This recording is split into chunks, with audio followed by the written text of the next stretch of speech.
Bonjour les amis. Allez, on attaque le top 10 des meilleurs films de l'année. Je l'avais promis et je le fais. Donc c'est un top 10 en deux parties. Aujourd'hui je pars du 10 et je finirai au 6. Et voilà. Donc j'ai mélangé les films de plateforme et les films vus en salle. J'ai pas vu énormément de films en salle, donc je me suis posé la question si je devais faire un top 10. Et puis, comme mon top 10 est assez, j'allais dire, mélange le consensuel, ça, il va y avoir des films, surtout dans la deuxième partie, la prochaine, même s'il y a quelques gros titres là, bah, pas tant que ça. Là. Euh, Comme mon top 10 mélange des films euh, dont beaucoup de gens ont parlé et d'autres comme personne n'a parlé, je me suis dit ça peut-être valait le coup, juste pour à la limite faire assez vite sur les films que tout le monde a vus et dont sûrement j'ai déjà parlé dans mes vidéos, et mettre l'accent sur les films dont je n'ai pas parlé, ou parce que vous savez, des fois quand on fait une vidéo, on cherche un axe particulier, on cherche une manière de raconter le film, et des fois, on ne le trouve pas, et du coup, moi, j'en fais pas. Moi, quand je me dis, tiens, ma vidéo, elle va être banale, alors ça m'est arrivé d'en faire et de me dire, oh putain, je l'ai publié, ça, quelle honte. Alors que j'aurais pas dû. Voilà. Donc, aujourd'hui, on est dans cinq films très différents les uns des autres. Et après, le jour de l'an, je pense que j'en posterai une nouvelle avec les cinq premiers. Donc on commence par le numéro 10 et on commence par un gros film, et un film très récent, donc c'est bien, c'est une bonne manière de rentrer en matière. C'est le Nosferatu de Robert Eggers, que j'ai vu, donc je l'ai dû le voir, il est sorti le 25, j'ai dû le voir le 27. Et je vous le dis, cette vidéo, je la fais donc le 29. Et j'étais très enthousiaste, je sais jamais comment on dit, à la sortie de la salle. Et parfois, l'enthousiasme ben, s'en va au fil du temps. Et non, ben là, non. J'ai encore des images gravées dans la tête. Donc, c'est un remake du fameux film de Murnau. Et qui avait déjà aussi fait un remake, celui de Werner Herzog, pardon. Et sauf que Robert Eggers revient aussi aux sources du livre de Bram Stoker. Et donc on se retrouve avec un Nosferatu Dracula. Et je trouve que cette idée-là est intéressante. Le casting formidable, mais c'est pas ça qui fait le film. Le film, c'est la mise en scène de Eggers, qui revient presque à un classicisme que, comme j'avais longtemps pas vu, des plans séquences qui ne se voient pas, mais qui sont absolument déments, et on se rend compte que les acteurs se donnent vraiment à fond. C'est pour ça que je le mets, et puis parce qu'il y a des images qui me trottent encore dans la tête, et surtout son travail sur la lumière et sur le son, qui sont incroyables. Voilà, vraiment, c'est un film absolument génial à voir. Donc, numéro 10, Nosferatu de Robert Eggers. On passe au numéro 9. Madame Hoffman de Sébastien Lifshitz. J'espère bien prononcer. Je suis désolé si je l'écorche. Sébastien Lifshitz, c'est un documentariste qui a un style vraiment particulier et intéressant. Comment dire, il prend des histoires assez simples, dans l'air du temps, des faits de société plutôt que des faits. Et presque, il enlève tout ce qui fait documentaire. On n'a pas de commentaires, on a peu de. Ça peut arriver, mais c'est rare. Il y a des gens qui sont face caméra et qui commentent ce qui s'est passé. On est souvent dans l'action. Madame Hoffman, ça raconte l'histoire d'une infirmière qui est proche de la retraite. Et je crois qu'elle habite à Marseille. Et tout le monde veut qu'elle continue, mais elle n'en peut plus. Elle est cassée et elle a qu'une envie, c'est de partir, parce que l'hôpital va mal. Et donc cet état de fait nous raconte, en prenant un parti pris d'une femme toute simple, du quelqu'un qui aime son métier, ça raconte énormément de choses sur notre société d'aujourd'hui, donc sur, la situation de l'hôpital et il le fait sans commentaire, sans jugement, soit quoi que ce soit, donc c'est en ce sens que, c'est un film passionnant et j'allais dire l'actrice, Madame Hoffman, elle est absolument exceptionnelle, voilà, donc à voir absolument. Numéro 9, Madame Hoffman. 8, alors là, on est dans le bizarre, hein, 8, Spaceman de Johan Renck. Alors Spaceman, c'est un Netflix. Il y aura des Netflix, hein, dans mon top. Moi, j'ai pas peur de mettre, des films de plateforme et si j'avais Disney+ ou Paramount+ et ou je sais pas, Prime, je mettrais aussi des films qui sont là-dedans si je les avais vus et aimés. Donc je fais pas de la promotion pour, Netflix. Mais Spaceman, c'est un film qui m'a touché. Alors déjà parce qu'il y a Adam Sandler et Carey Mulligan, que c'est un film de SF, que c'est pas un film de SF genre, Zack Snyder. Non, non, on est dans l'intime, on est dans la solitude. C'est un type qui va revenir sur Terre et se rend compte que sa femme va le quitter et il décide de pas revenir. Non, non, non. Du coup, il se retrouve seul face à une sorte d'extraterrestre ou d'araignée géante. La voix est de Paul Dano. Et bah, en fait, on est dans le métaphysique et on est dans le sujet qu'est-ce que la solitude, euh, l'abnégation pour devenir astronaute. Est-ce qu'on passe pas à côté de sa vie? Est-ce que le métier, le travail est beaucoup plus, ou la recherche est beaucoup plus importante que notre vie privée? C'est immense. Moi, j'ai trouvé ça immense. Je sais qu'il y en a qui se font chier à le regarder, donc je suis honnête, hein. Moi, j'ai trouvé ça immense. Je pense que c'est un film très intime. Et je pense que si vous avez des points communs avec le héros, ça peut vous parler. Donc, je peux comprendre qu'on ne soit pas complètement en adéquation avec le film.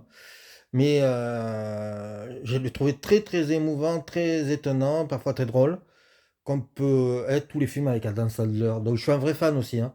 Ça a peut-être joué. Un autre acteur qu'Adam Sandler dans le film, je suis pas sûr que j'aurais été fan à 100%, mais là, ça passe. Donc, c'est le 8, Spaceman de Johan Renck. Allez, on attaque le numéro 7. Alors là, tout le monde l'a vu, hein, pratiquement. Non, il n'y a pas 60 millions de spectateurs qui ont vu ce film-là, mais il y en a quand même 9 millions. C'est le conte de Monte Cristo de Arnaud de la Patelière et Mathieu Delaporte, avec Pierre Ninet. Euh, Moi, j'y allais en reculons, mais à un moment donné, comme tout le monde y allait, je suis allé. Le vrai mouton de Panurge, hein, voilà. Et ben, je me suis éclaté. Je peux pas dire, j'ai trouvé que leur version du Monte Cristo, qui ne serait pas du tout ma version, eh ben, elle valait le coup. J'ai trouvé les méchants passionnants. Je trouve que Laurent Lafitte, euh, c'est Pierre Mille? Non, c'est pas Pierre Mille, mais celui qui, voilà, il y a un des méchants. Je sais, j'ai oublié son prénom, Mille, mais voilà. Et il y a l'acteur de La Nuit du 36 aussi, qui est Bastien Bouillon. Je trouve que les méchants sont formidables. Je trouve que tous les seconds rôles, que ce soit Anaïs de Moustier ou celle qui a joué dans le film Maria de Jessica Pallu, même les jeunes acteurs, je les trouve passionnants.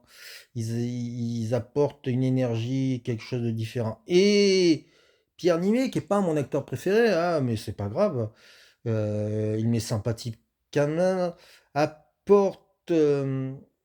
Souvent, dans le rôle de Monte Cristo, on a mis un acteur ultra charismatique. Vous savez, l'acteur qui se remarque, qu'on voit de loin.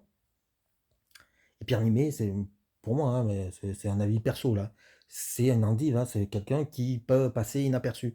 Et le fait qu'il peut passer inaperçu, je trouve, apporte beaucoup à son personnage de Monte Cristo parce que justement, comme euh, plus comme il revient quelques années plus tard pour se venger, eh ben, on peut l'avoir oublié parce qu'il a pas un physique, incroyable. Je pense pas que les réalisateurs avaient cette vision-là. Mais moi, j'ai eu cette vision-là en voyant le film. Donc, ça je trouvais ça intéressant. Donc, et voilà. Voilà pourquoi je mets, le Comte de Monte Cristo, dans, mon top 10 et il est en 7e, ce qui est pas mal, hein.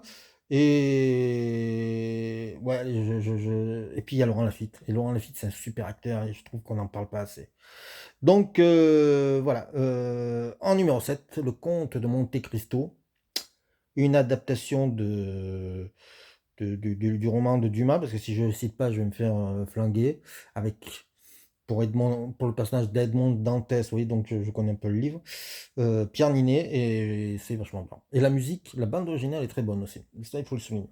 En 6, eh beh, j'ai encore un documentaire. Alors, je sais pas si au fil de ma vie, je découvre une appétence pour, le documentaire, mais là, ça a été un choc. Là, et je trouve qu'on en a très, très peu parlé, c'est de 20 jours à Mariupol. 20 jours à Mariupol a obtenu l'Oscar du meilleur film documentaire de l'année aux Oscars. Alors, quand je vous prononce le réalisateur, c'est pas évident, mais je l'ai noté parce que Mislav Tchernov. Donc c'est un film ukrainien. Et ça raconte les débuts de la guerre entre la Russie et l'Ukraine. Et je crois que c'est une des choses les plus atroces que j'ai vues cette année. C'est des journalistes qui connaissent pas la guerre et qui se retrouvent à y aller parce que c'est leur job et qui vont filmer, et qui vont faire des conneries. C'est ça qui m'a passionné, c'est-à-dire que c'est pas les super reporters comme pouvaient faire les films américains, vous savez, des années 80, genre Under Fire ou La Déchirure ou les trucs comme ça. Non, non, là, c'est des journalistes qui font. À un moment donné, il y a une dame qui dit: «Mais qu'est-ce que je dois faire? Qu'est-ce que je dois faire?» Ils sont dans un petit village ukrainien et ils disent: «Rentrez chez vous».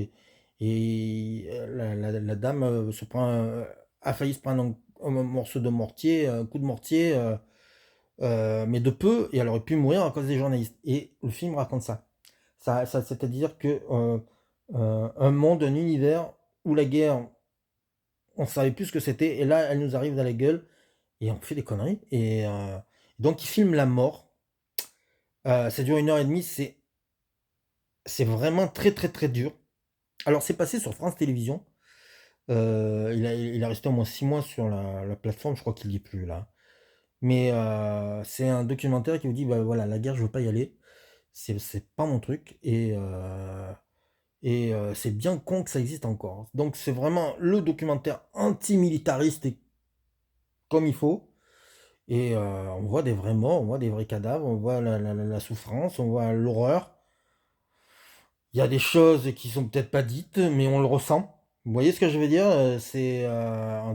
L'ennemi russe n'est jamais montré. On est toujours du côté ukrainien, mais il cherche pas à faire de la politique, le réalisateur. C'est pas le propos. C'est qu'il lui veut juste montrer les premiers jours de la guerre et comment ça fonctionne. Comment un pays qui ne connaissait pas ça, obligé de s'organiser de cette manière. Et je vous dis, ça te donne. Alors après, il faut vous regarder une comédie derrière, un clavier ou un truc comme ça pour vous remonter le moral parce que c'est chaud, hein. Vraiment, c'est chaud. Et je suis étonné que personne n'en a parlé, que ce soit la presse cinématographique ou ouais, ou les journaux. Je trouve qu'on a fait très peu l'impasse là-dessus. Je pense que ben, ça dérange de voir la mort d'aussi près. Peut-être que c'est quelque chose aussi qui parle de nous-mêmes et du rapport à la violence et du rapport à la guerre et du rapport à la mort. Et bon, ben voilà, c'est pas un documentaire, on se dit, tiens, je vais m'éclater, je vais regarder ça. Donc si vous avez le cœur léger, là, la période de Noël, regardez pas ça, hein, soyez pas fous, hein. Mais si vous avez à un moment donné la curiosité de savoir bah, que la guerre c'est dégueulasse, on le sait, hein. On le sait que la guerre c'est immonde, que la mort ça pue et que la violence, une bombe, ben, on a les tripes à l'air, tout ça. Mais là on le voit. Et la différence entre le savoir et le voir, c'est tout à fait différent. Donc, je vous conseille de regarder en 6 Les 20 jours à Mariupol de Mstislav Tchernov. Alors voilà, c'est pas, ça fait pas rêver mon top 5 pour le moment, mais je pense que le reste sera un peu plus ludique ou amusant. En tout cas, je l'aime bien mon top 10 cette année. À bientôt sur sur YouTube ou ailleurs. À bientôt. Merci.